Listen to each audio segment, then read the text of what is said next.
எல்லாம் ஜெயமாக மாறும். மாற்றங்களை உண்டாக்கும் மாறாதவர், பெற்றிடுவோம் விசுவாசத்தால். ஜெபித்ததையும் இழந்ததையும் ரெட்டிப்பாக நான் நினைப்பதற்கும் வேண்டுவதற்கும் மேலாய் மேலாய் நன்மை செய்வார்.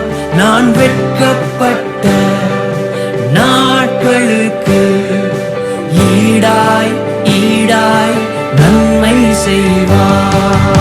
பரிபூர்ண ஜீவன் நீ பராக்கிரமமே, ஜோதிகளை